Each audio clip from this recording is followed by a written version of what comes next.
మా box office info YouTube channel subscriber దేవుళ్ళు మరియు ప్రేక్షక దేవుళ్ళ తరపున వరల్డ్ వైడ్ నందమూరి అభిమానుల తరపున నందమూరి కళ్యాణరామ్ గారికి పుట్టినరోజు శుభాకాంక్షలు. ఇక విషయంలోకి వెళితే నందమూరి కళ్యాణరామ్ పుట్టినరోజు సందర్భంగా 2 సినిమాల అనౌన్స్మెంట్స్ బయటకు వచ్చేసి అధికారికంగా ప్రాక్టీస్ చేశారు. సినిమా హిట్టా ఫ్లాపా అనేది చూడకుండా సినిమాలు చేసుకుంటూ వెళ్ళిపోతుంటారు తనదైన స్టైల్లో నందమూరి కళ్యాణరామ్. ప్రస్తుతం నందమూరి కళ్యాణరామ్ కెరీర్లోని బిగ్గెస్ట్ హిట్గా నిలిచిన మూవీ ఏదైనా ఉందంటే బింబిసారా. వశిష్ఠ దర్శకుడు ఈ సినిమాతోనే ఆయన పరిచయం అయ్యారు దర్శకుడుగా.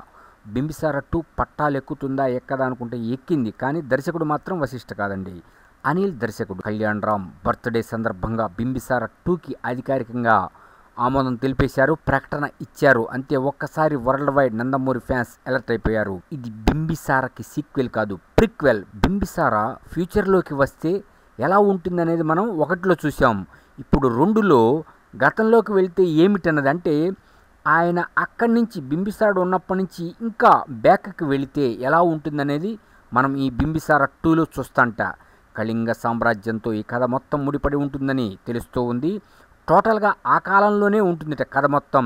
బింబిసారా 2 కోసం పూర్తిగా కొత్త కథను రాయమని కళ్యాణరామ్ గారు అడిగారట. అంతే, రెడీ అయిపోయింది. కళ్యాణరామ్ గారు నటించే 22వ సినిమా బింబిసారా 2. కొసరాజు హరికృష్ణ గారు నిర్మాత. ఈయన అభిరుచి గల నిర్మాత. కళ్యాణరామ్ గారికి మంచి క్లోజ్ ఫ్రెండ్ అనమాట. సో సినిమా మాత్రం మోత మోగుతుందని మాత్రం అర్థమవుతుంది.